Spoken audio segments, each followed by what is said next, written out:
stop this. Because who runs who? This is a democracy. If these people could come in and say they can run over 8 pieces of my property, I don't want them to come near my property. I don't need to have the havoc of the roads and everything being torn up for their self-gain. So if they are a private corporation, and you know when they are a private corporation, all they are supposed to be non-taxable, or whatever that be, and all they have to do is, with all the equipment that's over in Oakdale that Mr. Mudd spoke about, at the end of the year, they put it into that investment, so that they end up with zero.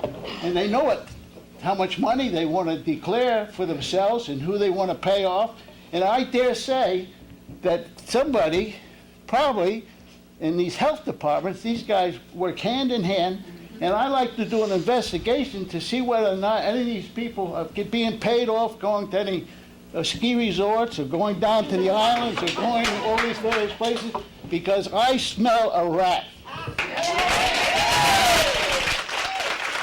And I dare say we better take aim right now, and we want to go after those guys because we want the record straight. Thank you. Thank you, Rick. Tom Costa, Orient.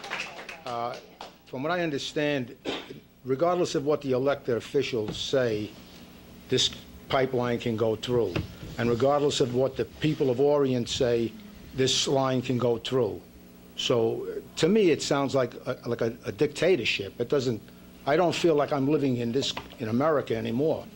When the big guys could just do what they want, just put up all the attorneys, all the lawyers, and just keep pushing and pushing. And if they don't get it this year, they'll get it 6 months from now, or a year from now, or 2 years from now. But they've got it in their head, I'm getting in there, I'm getting in there, and I'm going to keep on pushing. And that makes me sick. I have something very quick to say. What the government giveth, maybe the government can take away.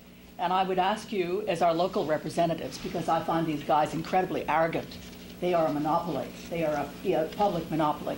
There should be some way to stop them. I intend to use every power that I have to see if we can stop them. I've already written to Attorney General Cuomo, because when they applied to the state for the stimulus funds, they said they were going to service 700 households.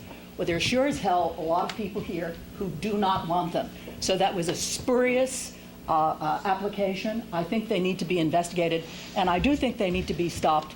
And I would ask you, as our local representatives, to do everything in your power to see if we can use legal means to stop them, not only from this pipeline, but to re-examine the basis that they exist. If they're not paying taxes on all this land in South Hole, if they're pulling as much water, as Mr. Mudd has pointed out of a public aquifer, I think it's time we call this authority, this monopoly, to account. Yeah.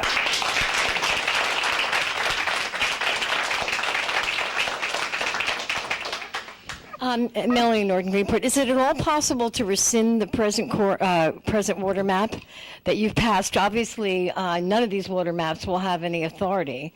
I definitely underscore all of this conversation is useless now because the arrogance of the Suffolk County Water Authority makes it very clear that we have no option but litigation. But you could consider the possibility of rescinding present water maps and then creating no water maps at all. I would so that I don't know. I mean, is the answer have you considered litigation? Yeah. So we've certainly, we're a shrewd group. We've talked about all our options and what the outcomes might be either way. But I think it would be imprudent to rescind that water map, since that water map specifically doesn't provide for water across the causeway. We have a history with the Suffolk County Water Authority. A lot of our litigation is going to be based on that history and prior past practice. That's the cornerstone of our relationship with them. I wouldn't want to rescind that and take one of the legs out of any type of, I can't sit here and discuss legal strategy, but rest assured the town board's very aware of, the various outcomes and But were you aware of the fact that this would be the outcome tonight? That in fact a public hearing was a kind of presumably useless procedure because of the fact they can do whatever they want to do anyway? Of course I was. We had to spend the last year and a half trying to drag them into a public hearing because in the beginning we don't really need one, and that was this town board's been clear and concise from day one, despite accusations that we had to be dragged to the table, which weren't true. We've been Right. insistent on them following the procedure that was established a long time ago with their board and the previous town board that sat here in 2001. Their own board adopted that water map and adopted that whole policy, and we're asking them to adhere to that historic agreement. Ultimately, it resulted in this public hearing. But I